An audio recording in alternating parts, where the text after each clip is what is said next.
Hello everybody. इस lecture में आप देखेंगे कि हम किसी भी भाषा को कैसे सीखते हैं।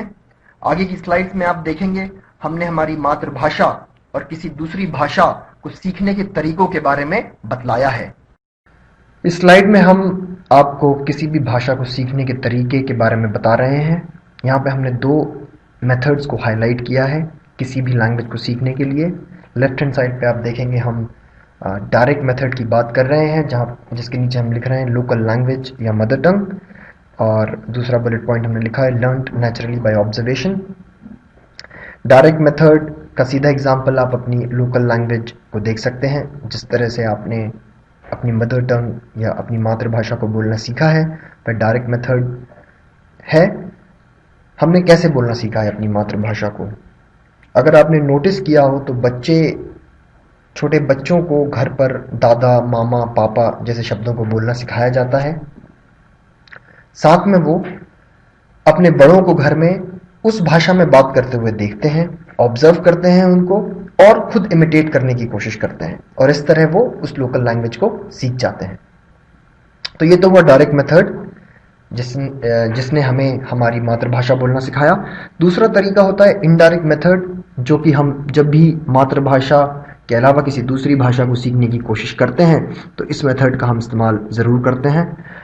इनडायरेक्ट मेथड का बस यही मतलब है कि हम पहले उस दूसरी भाषा को अपनी मदर टंग, अपनी लोकल लैंग्वेज में ट्रांसलेट करते हैं, उसका अनुवाद करते हैं, उसके ग्रामर्स के रूल्स को सीखते हैं, और फिर उन रूल्स और उन ट्रांसलेशन का इस्तेमाल करके हम उस लैंग्वेज को समझते हैं, उस लैंग्वेज में लिखते हैं और उस लैंग्वेज में बोलते हैं। इनडायरेक्ट मेथड में अंतर यही है कि इस इनडायरेक्ट मेथड में लैंग्वेज जो है हमारे लिए एक तरह से एक सब्जेक्ट बन जाता है, बल्कि डायरेक्ट मेथड में वो कोई सब्जेक्ट नहीं, वो कोई पढ़ने की चीज़ नहीं होती है, वो अपने आप हमें आ जाती है। और इसीलिए शायद हमें कुछ भी बोलने से पहले उतना नहीं सोचना पड़ता जितना कि हम जब दूसरी भाषा में कुछ बोलना चाहते हैं या लिखना चाहते हैं तो हमें थोड़ा सा सोचना ज़्यादा पड़ता है। कभी कभी ऐसा होता है कि हम सोचते अपनी मातृभाषा में और उसे ट्रांसलेट करते हैं दूसरी भाषा में। इस कोर्स में हमारी कोशिश होगी कि हम चलें यहाँ से इनडायरेक्ट मेथड से। हम सबसे पहले लैंग्वेज को समझें, उस दूसरी भाषा को जिसको हम सीखना चाहते हैं, उसके ग्रामर को समझें, उसको थोड़ा व्यवहारिक बनाएं, उसको अपने रोज़मर्रा में उतारने की कोशिश करें, और फिर हम उस अप्रोच को इस डायरेक्ट मेथड की अप्रोच की तरफ ले जाएं, जहां पर हम धीरे धीरे उस दूसरी लैंग्वेज में ही सोचना शुरू कर दें जब हम उस लैंग्वेज में बात कर रहे हैं या उस लैंग्वेज में हम लिखना चाहते हैं। ये चीज़ धीरे धीरे होगी, इसके लिए आपको काफ़ी सारी मेहनत करनी पड़ेगी। आपको न्यूज़पेपर्स पढ़ने पड़ेंगे, नॉवेल्स पढ़ने पड़ेंगे, अपनी टेक्स्ट बुक्स पढ़नी पड़ेंगी, ताकि आप इसके साथ आप एक कनेक्शन बैठा पाएँ, इसको जो है आप अपने व्यवहार में लेके आ पाएँ।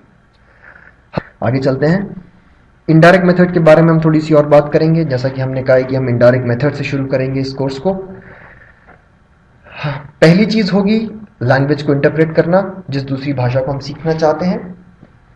सो इंटरप्रिटेशन ऑफ द लैंग्वेज हमारी फर्स्ट स्टेप होगी। यहाँ पे हम कोशिश करेंगे कि उस दूसरी भाषा में क्या लिखा हुआ है हम उसको समझें, उसको पढ़ना सीखें। दूसरा स्टेप होगा अडेप्टेशन ऑफ द लैंग्वेज, जिसका मतलब है हम इस दूसरी भाषा को अपनाएं, इसके साथ एक सामंजस्य बिठाएं। जैसा कि मैंने कहा कि इसे हमें व्यवहारिक बनाना होगा, अपने व्यवहार में इसको लेके आना होगा। तीसरा, किसी भी चीज़ को करने का एकमात्र उपाय, किसी भी चीज़ को अच्छे से करने का एकमात्र उपाय प्रैक्टिस। तो आपको जैसा कि पहले कहा कि काफ़ी सारी प्रैक्टिस करनी पड़ेगी, तभी हम इसको फ्लुएंटली लिख सकते हैं, बोल सकते हैं और समझ सकते हैं।